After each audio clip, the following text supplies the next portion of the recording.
This week on Down to Earth, India's aptitude for low-cost solutions. Grassroots entrepreneurs show the world how to do more with less. Anybody can be an inventor, and in fact, the less educated you are, the more open your mind is. Innovation with the unnecessary frills stripped out. Not just cheaper, but better. Yeah, this is my idea and my technology. Lift off. The sky's the limit. Welcome to a frugal universe where constraints are no longer a disadvantage. For anybody to put an object in orbit of Mars, for such a mission, this is the cheapest.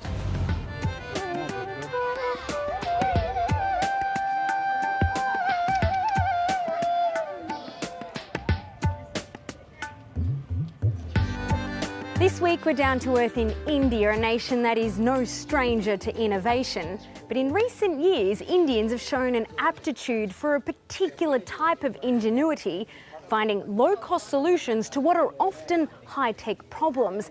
It's known as frugal innovation, and we've come here to understand how it works.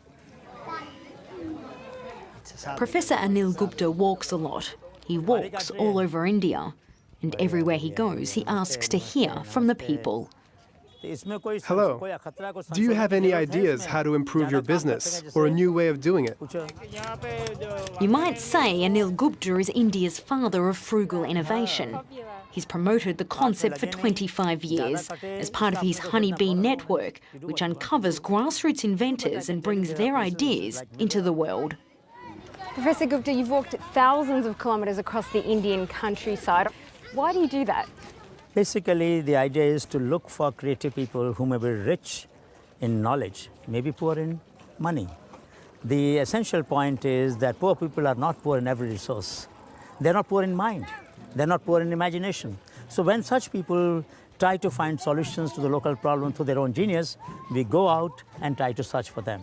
So you've brought us here today for a particular reason? Well, there's a great story unfolding here, where a grassroots innovator, a potter actually, who was making classical conventional earthen clay pots, which have been made for 5,000 years, has now invented, among other things, a clay refrigerator, which has found market around the world. And that story is something that we need to see to believe that an ordinary person in an ordinary village can transform the imagination of the world by his creativity. The man we're about to meet lives here, in the largest house in the street. But not long ago, he was a poor potter who lost everything in a 2001 earthquake that shook the state of Gujarat. Very nice. This is Mansukh Prajapati's pride and joy, a fridge he made with clay. This is the mythical fridge. We put water here in this upper chamber, which flows into these walls. Through a process of evaporation, the temperature inside is about 10 to 15% cooler than the outside. Because of this, the taste of the food inside stays good. Look, you'd think these vegetables are from today, but actually they've been in here for up to 7 days. The vegetables stay fresh. It's also eco-friendly because it doesn't need electricity. The Mitikul is modelled on the ancient technique of using clay pots to keep water cool in hot climates. Mansukh took this idea and modernised it. To date, his €50 fridge is exported to 7 countries around the world, an exemplar of frugal innovation. Frugality doesn't mean that it is cheap. Please understand that. It's very efficient. It is optimal technology. It uses material much less, but the design input is much higher. It is a design-intensive solution, and it is affordable. He now employs dozens of fellow villagers, paying them respectable wages while he grows the Mitikul brand. The invention has brought the former potter wealth, but also accolades from around the world, including recognition in Forbes magazine as a rural innovator worth watching. India's most powerful rural entrepreneur. He had never imagined that he would have such a beautiful car.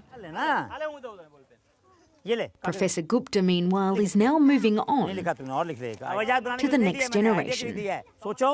Hurry, hurry. You have 15 minutes to think of an idea. Be quick and write it down. Anybody can be an inventor, And in fact, the less educated you are, the more open your mind is. You know, as we educate, we train ourselves to adapt, adjust, live with the problems. In just a few minutes, the ideas are flowing. It's often children who are the most creative. What's his idea? A four-wheel bicycle? What's your name? Raul? Everyone clap for Raul.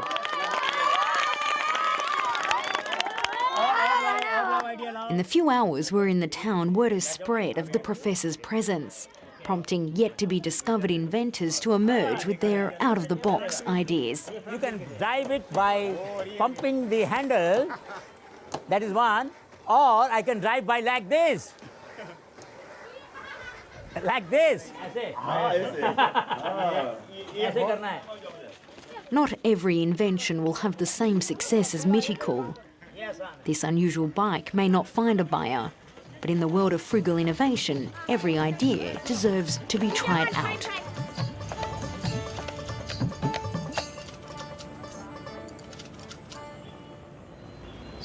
India's talent for low-cost innovation is ubiquitous, not only at the grassroots level, but all the way to the very top.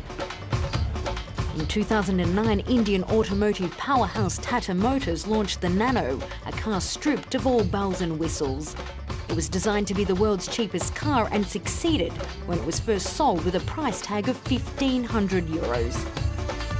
A trend replicated by General Electric with a portable electrocardiogram dubbed as a masterpiece of simplification, slashing the cost of a test to less than €1 per patient.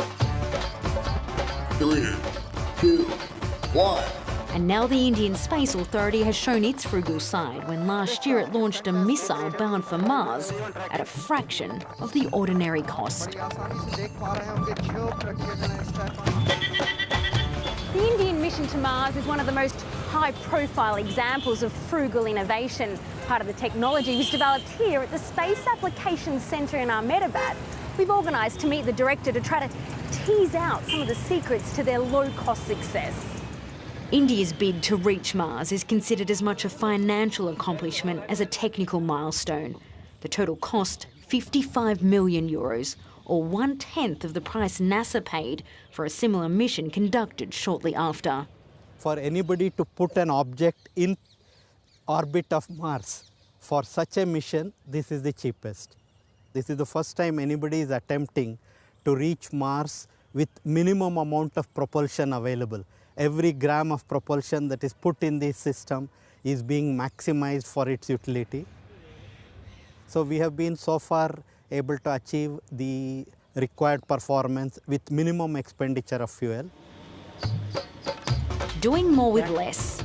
It's the same goal Professor Gupta has in mind at this innovation lab in Ahmedabad. It's here that he brings together the grassroots ideas collected over many years. The best products make it to market without leaving the inventor behind. Probably this is the only product you will find on the shelf anywhere in the world where name of the creative person and community which made this product possible is given a credit on the label. We have no rights in any of this knowledge. All the rights belong to people. The professor doesn't gain anything, well, at least not financially. We gain satisfaction, we gain joy, we gain smiles, we gain years to our life. We are gaining a lot. 180,000 innovations, more than 600 patents filed. But these ideas offer more than just a chance to promote India's unsung entrepreneurs. You've said it's better to buy from the poor than sell to them. What do you mean by that? Normally what we do, we treat poor people as sink of advice, sink of assistance. What we have tried to do in Honeybee Network over the last 25 years, we have tried to say convert sink into source. So if you buy products made by poor people globally, you reverse the globalization model. Globalization so far meant large corporations go and sell things to poor. Nobody ever talked about buying things from poor. Why do Indians seem to have a particular talent for frugal innovation? I think partly because our culture has gone through a lot of droughts, a lot of famine, a lot of strife in the past. So we learned to live with less and get more out of it. Really a Gandhian approach. Gandhi was extremely frugal in his life. So frugality is a value in itself which has virtue, but it also means that every small resource goes very far because of imaginative use. Imagination in the face of constraint is driving frugal innovation in all domains, from mechanics to medicine to agriculture, with implications well beyond India. For Santosh Ostwal, it led to a multi-award-winning device after watching his dying grandfather struggle to irrigate his crops. I was engineer, just fresh engineer, and I was thinking that I must use a simple technology to solve irrigation problems of the farmers. His invention, a mobile-based remote control for water pumps. It's known as Nano Ganesh. It's a simple device, electronic device, and along with a mobile phone inside, a mobile phone headset socket. So, by calling this mobile phone, we can control a water pump from any distance. So, this call has been established now. So, now they can control the water pump in a time, and there is no wastage of water at all. So, saving of fuel, water, time is a big asset. Ukedba is a typical farmer who makes long journeys to and from his farm several times per day, often at night when leopard and tigers are prone to attack. Since installing the Nano Ganesh, he's not only saved thousands of litres of water, but he's had more time with his family at home. I don't have to go again and again to the field. Even if I'm at one of my other farms, or even from here at home, I can just use the phone. In just a few seconds, the simple device is activated, demonstrating its potential to change the life of farmers around the world. Frugal innovation is born from the adage that necessity is the mother of invention, and Indians are proving it right.